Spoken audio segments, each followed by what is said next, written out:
everyone, welcome to the channel The Living World. I hope you all are doing well.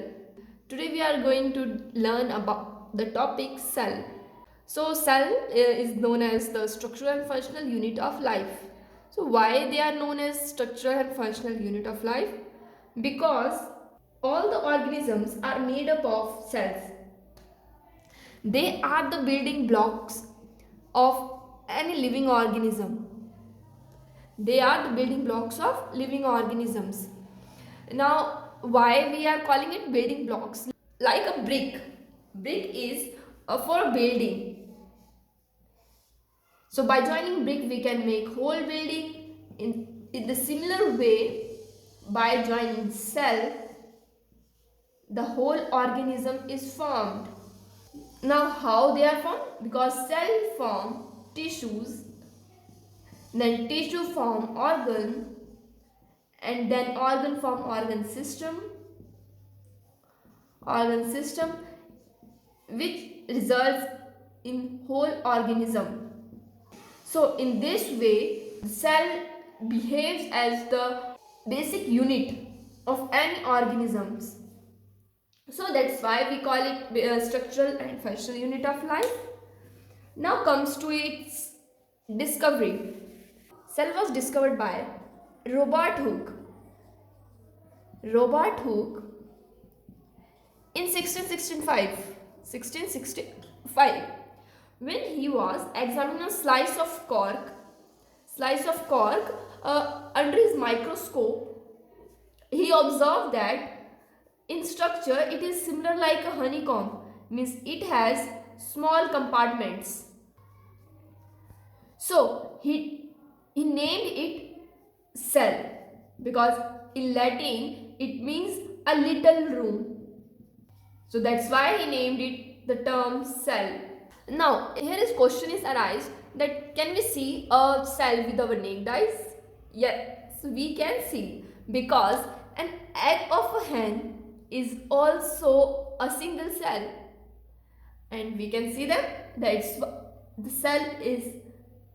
However, cell varies in their size and shape, means they vary from micro or nanometers to centimeters, and in shape also they may be circular, they may be rectangular, they may be of elongated, and yes, they may be of irregular size like amoeba. They are irregular or they changes their shape regularly. So there are variety of cells and in shape and size.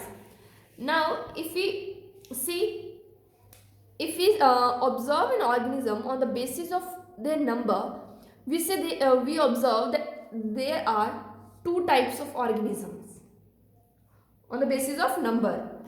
One is unicellular, the second one is multicellular. So who are unicellular, who are multicellular? So in case of unicellular, the whole body of organism is made up of single cell, whereas in case of multicellular, the body of an organism is made up of more than one cell. And in this case, the size as unicellular, their size is smaller, like it ranges from 5 to 10 micrometer, whereas they are from 10 to 100 micrometer. Now in case of unicellular organism, the reproduction is mostly done by binary fission, whereas in case of multicellular, they are done by mitosis or meiosis or sometimes by both. Now in case of unicellular, they can fix atmospheric nitrogen, means they have the ability to fix the atmospheric nitrogen like cyanobacteria, but in case of multicellular organism, they don't have this ability to fix the atmospheric nitrogen. Now in unicellular organisms, the genetic material is present in the cytoplasm as circular DNA, but in case of multicellular organism, their nucleus is present, their genetic material is present in nucleus as a linear DNA. As we can see that in case of unicellular, all functions are performed by single cell because they have only one cell. But in case of multicellular, there is division of labor. Division of labor. So what is division of labor? Division of labor means they have different organs for different functions.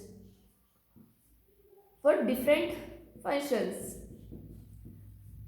Like they have heart to pump the blood, and they have stomach to digest the food, they have a kidney to filter the excretes, and yes, they have lungs to purify the air.